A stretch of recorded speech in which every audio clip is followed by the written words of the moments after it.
महाराज जी, ना चाहते हुए भी मेरा मन पराई माता बहनों पर दूषित दृष्टि। ऐसा हो ही नहीं सकता बच्चा। हम ना चाहे और फिर मेरा मन ऐसा कर दे, तो ऐसा अपनी बहन पे जाता है। अगर हमारा मन किसी माता बहन में चला जाता है, गंदी भावना करता है, तो हम उसे वापस लाते हैं और डांट लगाते हैं। जैसे अपनी बहन तैसे दूसरे की बहन। आत्मना प्रतिकूलानी परेशान न समाचरे। हमारी बहन को कोई गंदी दृष्टि से देखे तो कैसा लगेगा? तो हमको अपनी आंखें संभाल के रखनी, दूसरी बहन बेटियों की तरफ गंदी दृष्टि नहीं देखनी। ब्रह्मचर्य अत्यंत आवश्यक है।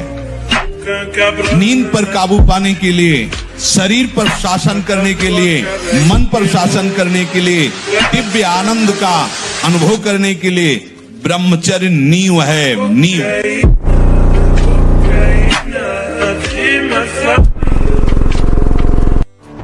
2-4-10 माला चला लेना, घंटा 2 घंटा साधना कर लेना और इसके बाद विषयों का बैलेंस बनाकर मन को थामे रहना, ये चलता रहता है। लेकिन मन को निर्विषय करके सच्चिदानंद में एकाकार बुद्धि तदाकार तन्मयता, लाखों भक्तों में कोई एक, लाखों साधकों में कोई एक। चरित्र की रक्षा के लिए सर्वस्व का त्याग कर देना चाहिए। चरित्र है तो सब कुछ आ जाएगा अपने आप, और चरित्र बिगाड़ दिया तो फिर तो सब बेकार हो गया। चरित्र दोबारा नहीं आता। मान लो एक बार आप शराब पी लिए, मांस खा लिए, गंदे आचरण कर लिए, तो आप ऐसा नहीं बोल सकते कि जीवन में हमने शराब नहीं किया, जीवन में हमने मांस नहीं खाया। बिगाड़ दिया आपने, अब आपको हिचक होगी, गलती बिगाड़ दिया ना चरित्र, दाग लग गया ना। ये विवेकवान वही दाग न लगे। नहीं, जब बुरा सपोर्ट करे उस समय सहना बहुत कठिन होता है। अगर मन ने ठान लिया कि अब ये करना है, तो आपने कह दिया ना, तो आपको जलाना शुरू करेगा, और उस जलन को जो सह गया, यम ही न व्यथ्यन्ते पुरुषम पुरुषर्षव सम दुखा सुखाधीरम स्वमृतत्वाय कल्पते। उस जलन को जो सह गया, तो भगवान को प्राप्त करने की सामर्थ्य रखता है। ब्रह्मचर्य धारण करने वाले कोई बादाम, हलवा, घी की जरूरत ही नहीं। बिल्कुल सच्ची बात है। जैसे तप्त भूमि में पैर कैसे पड़ता है, ऐसी बिजली रहती ब्रह्मचारी की। बिजली 60 किलोमीटर बिना विश्राम किए चलते देखा है।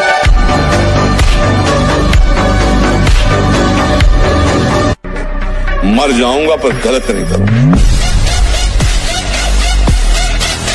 आज जो चेहरे पे चमक नहीं है, आज जो शरीर स्वस्थ नहीं, तो क्या भोजन नहीं खा रहे? क्या नहीं, सब खा रहे, पर व्यायाम नहीं करते, संयम नहीं है। तो इसके कारण न चेहरे पे तेज है, न बुद्धि में प्रकाश। बुद्धि चतुर है पर उसमें ज्ञान का प्रकाश नहीं है। खूब खा पी रहे हैं पर शरीर में बल नहीं है, अध्यात्म बल नहीं, क्योंकि काम आदि ने शरीर को नष्ट कर दिया है, विकारों ने शरीर पर आक्रमण कर दिया है। बोले अयोध्या का सिंह है, फेंका चला ऐसे बजरंग बली, बाल वैसे चलते थे, बाल ब्रह्मचारी। मारा ऐसे तो फट गया अखाड़ा, धम्म से गिर गए तो तालियां बज गई। एक छलांग में ऊपर हनुमान जी की तरह, और ऐसे किया था। कोई नहीं था ब्रह्मचारी के आगे कौन? बाण लंगोटा बचा के इंद्री, कभी न देखा पर नारी, धर्म के टुकड़े खाकर भैया चढ़ी बदन पे तैयारी। बाण लंगोटा बचा के इंद्री, ब्रह्मचर्य। अगर आपको वास्तविक बलवान बनना है तो ब्रह्मचर्य और स्वाभाविक दंड बैठक और व्यायाम के द्वारा